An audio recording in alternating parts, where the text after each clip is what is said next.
Beter een goede buur dan een verre vriend? Ja, dat denk ik wel. Een verre vriend is soms ook heel fijn, maar een goede buur, ja.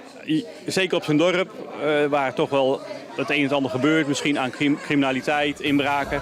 Je houdt elkaar toch in de gaten.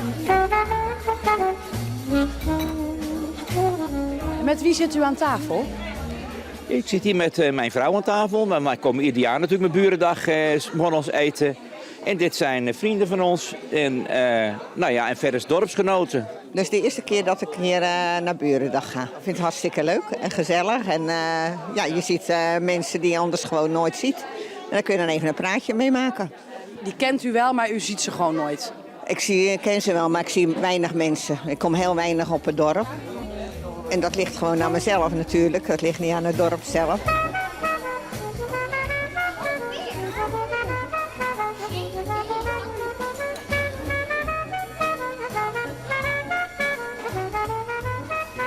Die mevrouw ken ik niet.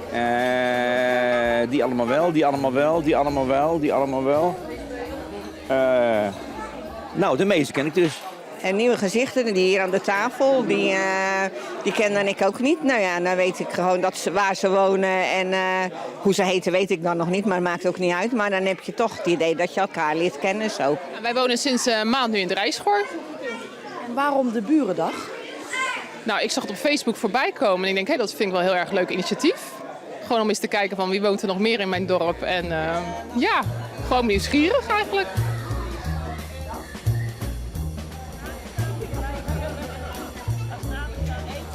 Hoe is de opkomst vanochtend? Nou, ik vind hem buitengewoon. Ja, had ik niet verwacht. Ik weet ook niet hoeveel er hiervoor al geweest zijn. Dit is natuurlijk een leuke tijd om even te gaan ontbijten. Dus ik denk dat nu al op zijn drukst is. De mensen die u nou niet kent, gaat u daar nog kennis mee maken dan vandaag? Nee. En dan wil je weten waarom natuurlijk. Ja, precies. Nou, we zitten gewoon leuk met een klein groepje hier te eten en dat is prima zo. En wie wat wil vragen of wat zich voor wil stellen, nou dat is prima. Maar we gaan niet het hele rondje afkijken, ken ik jou wel, ken ik jou niet. Dat vind ik een beetje te geforceerd. Het moet wel spontaan blijven. Ik denk dat dat op zich best wel vaker gedaan kan worden. Misschien dan een avondmaaltijd of iets anders. Dat je met z'n allen wat anders gaat doen. Maar ja, ik vind het wel heel erg leuk.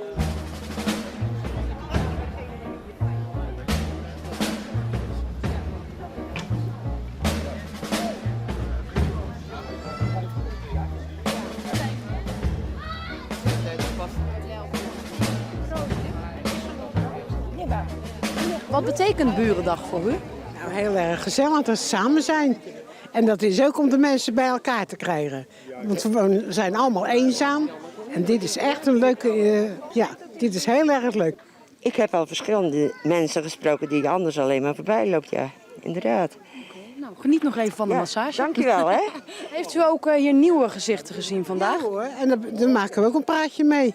Dat is toch leuk? Daar gaat het juist om, hè. Dat is Burendag.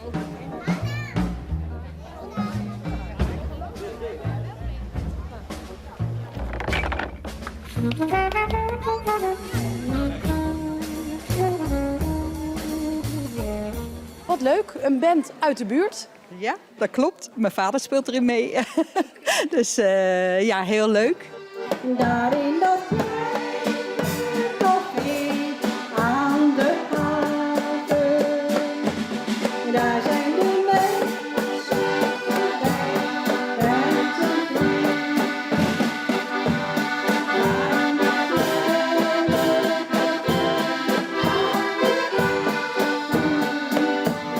daar telt je wel toch wie je bent, niet meer mee.